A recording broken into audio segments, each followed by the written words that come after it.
Hello everyone. आप सभी दोस्तों का स्वागत है धैर्य क्लासेस में। मेरा नाम है विवेक यादव। मैं इस क्लास को रिप्रेजेंट करने जा रहा हूँ। ये क्लासेस बायलैंग्वेज रहेंगी। आज हम पढ़ेंगे chief minister of Madhya Pradesh. Chief minister of Madhya Pradesh पढ़ना क्यों ज़रूरी है? क्योंकि जो Madhya Pradesh public service commission है उसका दो पोर्शन में पेपर होते हैं। एक होता है प्री होता है और एक मेंस होता है। जो प्री है उसका पेपर फर्स्ट है, उसकी यूनिट नंबर 5th में एमपी पॉलिटी आती है। एमपी पॉलिटी का एक टॉपिक चीफ मिनिस्टर से रिलेट करता है। वो क्वेश्चन पूछता रहता है, जो पीएससी है वो क्वेश्चन पूछता रहता है चीफ मिनिस्टर के बारे में। कभी कभी ये पूछ लेता है कि कौन से चीफ मिनिस्टर को हाईएस्ट सिविलियन ऑनर मिला है, तो कभी कौन से चीफ मिनिस्टर ने कौन सी बुक लिखी है जो फेमस बुक होती हैं उनके बारे में पूछ लेता है। तो कभी ये पूछ लेता है कि किस चीफ मिनिस्टर का कितने बार टेन्योर रहा है, ये भी पूछ लेता है। कभी तो ये पूछ लेता है कि किस किस चीफ मिनिस्टर के समय पर कभी ये पूछ लेता है कि किस चीफ मिनिस्टर के समय पर मध्य प्रदेश में प्रेसिडेंट रूल लगा था। और ये लास्ट प्री में पूछ लिया गया था कि मध्य प्रदेश में कितनी बार प्रेसिडेंट रूल लगा था। तो ये सब कुछ जानने वाले हैं हम इस वीडियो में कि किस चीफ मिनिस्टर के समय पर क्या हुआ, किसने क्या किया। ये सब कुछ आज हम जानने वाले हैं। जो फर्स्ट चीफ मिनिस्टर थे, फर्स्ट चीफ मिनिस्टर से लेकर जो टिल नाउ अभी चीफ मिनिस्टर हैं श्री शिवराज सिंह चौहान, उन तक सारे चीफ मिनिस्टर के बारे में हम जानेंगे। परंतु उससे पहले हम कुछ चीफ मिनिस्टर से रिलेटेड कुछ इम्पोर्टेंट आर्टिकल देखेंगे। जैसे कि आर्टिकल नंबर 163।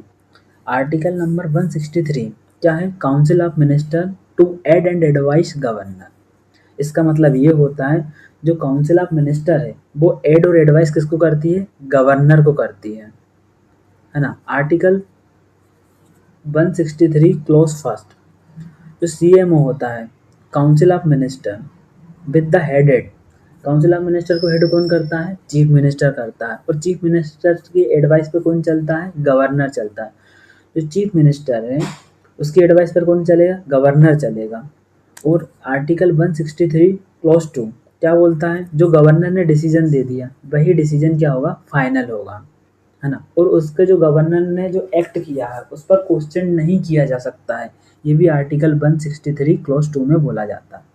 आर्टिकल 163 क्लॉज 3 में क्या बोला जाता है कि जो एडवाइस दी गई है काउंसिल ऑफ मिनिस्टर को द्वारा गवर्नर को, क्या दी गई है? Advice give by council of minister to governor can not be question. तो उसे क्वेश्चन नहीं किया जा सकता है। जैसे कोई एडवाइस दी गई है काउंसिल ऑफ मिनिस्टर द्वारा गवर्नर को, तो उसे क्या नहीं किया जा सकता? क्वेश्चन नहीं किया जा सकता है।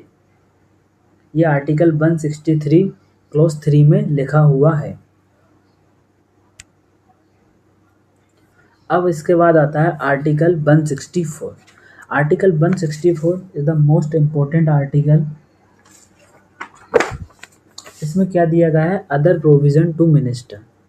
इसमें दूसरे अदर प्रोविजन दिए गए हैं मिनिस्टर के। जैसे कि आर्टिकल 164 क्लॉज 1 क्या बोलता है कि जो चीफ मिनिस्टर है उसका अपॉइंटमेंट कौन करेगा? गवर्नर करेगा। अदर मिनिस्टर को अपॉइंट कौन करेगा? गवर्नर करेगा। बट किसकी एडवाइस पे करेगा? चीफ मिनिस्टर की एडवाइस पर करेगा, है ना। उसके अलावा क्या रहेगा? जो काउंसिल ऑफ मिनिस्टर हैं वो कलेक्टिवली रिस्पॉन्सिबल होंगे। किसके लिए? लेजिस्लेटिव असेंबली के लिए। लेजिस्लेटिव असेंबली के लिए कौन होता है कलेक्टिवली रिस्पॉन्सिबल?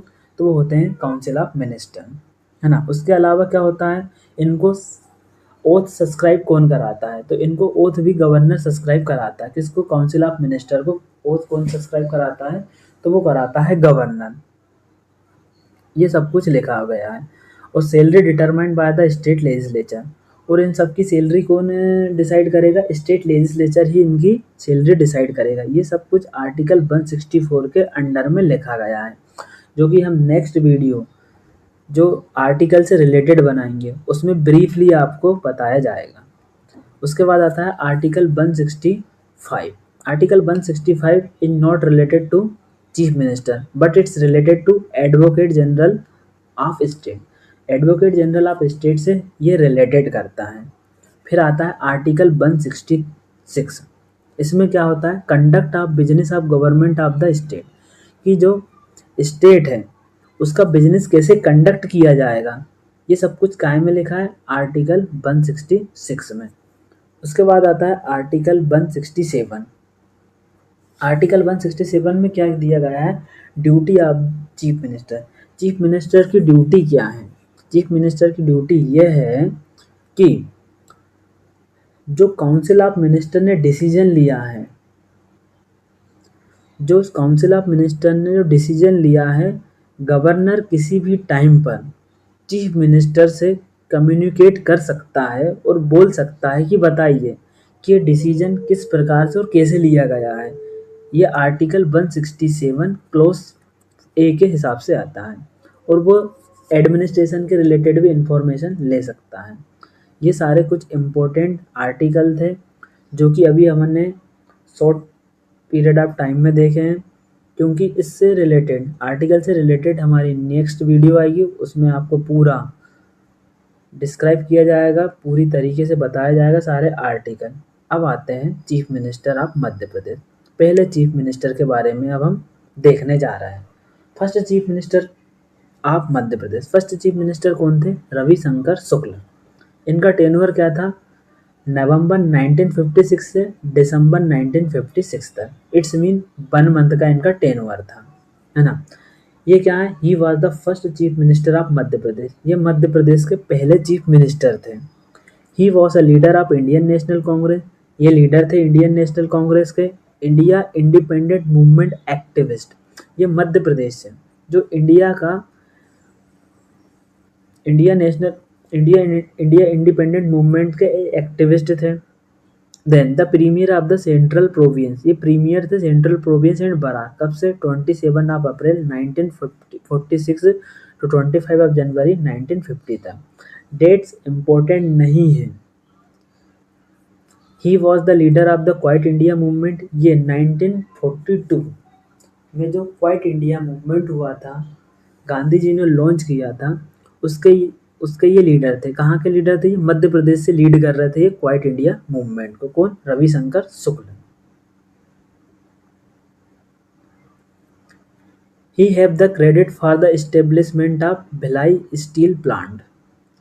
इनको काय का क्रेडिट दिया जाता है कि इन्हीं के द्वारा इनको क्रेडिट दिया जाता है कि इन्होंने एस्टेब्लिशमेंट कराया था किसका, भिलाई स्टील प्लांट। अब आप लोगों के लिए क्वेश्चन है कि भिलाई स्टील प्लांट कब और कहाँ स्थित है। इन्हें क्या बोला जाता है, he is said to be a maker of modern MP. इनको मॉडर्न एमपी का मेकर भी माना जाता है।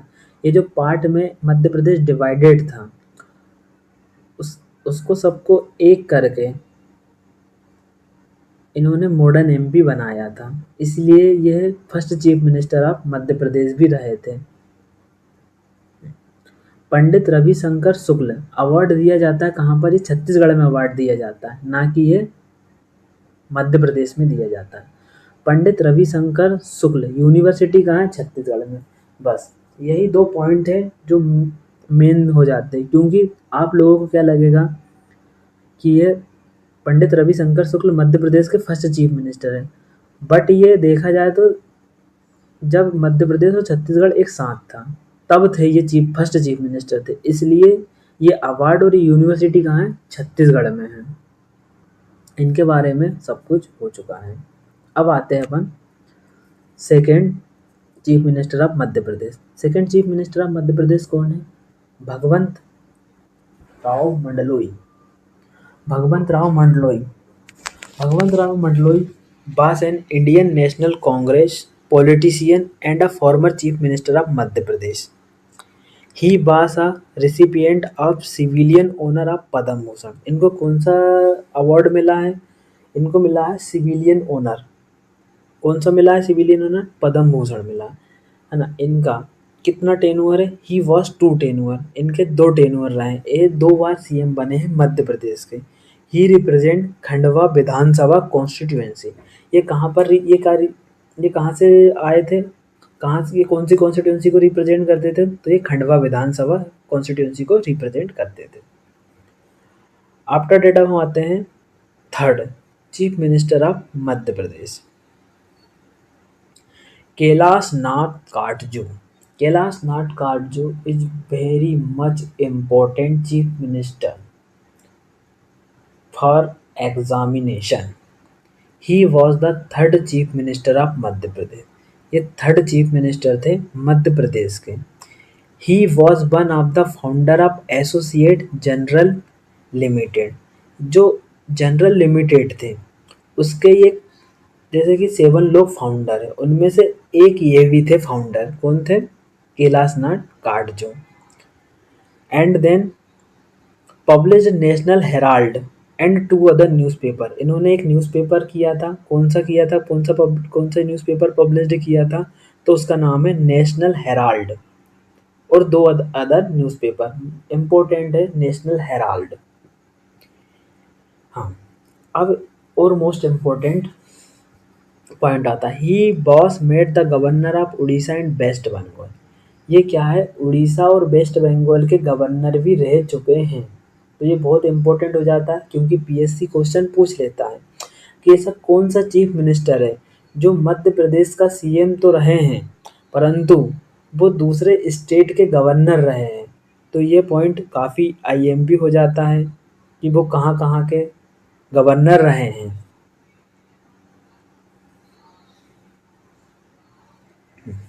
अब इनकी पोस्ट के बारे में देखते हैं कि इनको क्या क्या पोस्ट मिली है। सबसे फर्स्टली इनको मिली है यूनियन लॉ मिनिस्टर।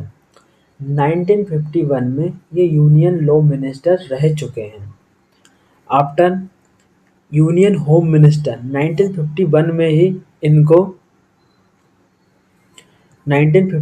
ही इनको होम मिनिस्टर बना दिया गया था। सेंट्रल गवर्नमेंट में इनको पोस्ट मिली थी। फिर उसके बाद 1955 में ये यूनियन डिफेंस मिनिस्टर बने। कब बने? 1955 में। इट्स मीन सीधे सिंपल बात है कि ये तीसरे नंबर के चीफ मिनिस्टर थे। ये 3 बार क्या बने? इनको 3 बार क्या मिली? क्या 3 बार सेंट्रल गवर्नमेंट में इनको पोस्ट मिली। 2 राज्य के ये गवर्नर रहे थे। कौन कौन से? आप कमेंट में बताओगे।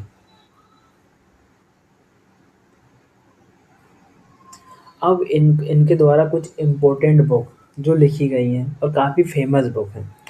The day I remember, reminiscence and experiment in advocacy, experiment in advocacy, a closure in the court of justice. और ही वॉज डाइड 17 फेब 1968। इनकी डेथ हो गई है कब? 17 फरवरी 1968। ये डेट इम्पोर्टेंट है because he was the very important chief minister. क्योंकि इनको काफ़ी ये सेंट्रल गवर्नमेंट में भी रह चुके हैं, इन्होंने बुक भी लिखी है, ये गवर्नर भी रह चुके हैं दूसरे राज्यों के, इसलिए ये काफ़ी इम्पोर्टेंट है। अब आगे के जो चीफ मिनिस्टर हैं, जो रिमेनिंग चीफ मिनिस्टर हैं, वो हम आपके लिए नेक्स्ट वीडियो में लेके आएंगे। Thank you for watching the video.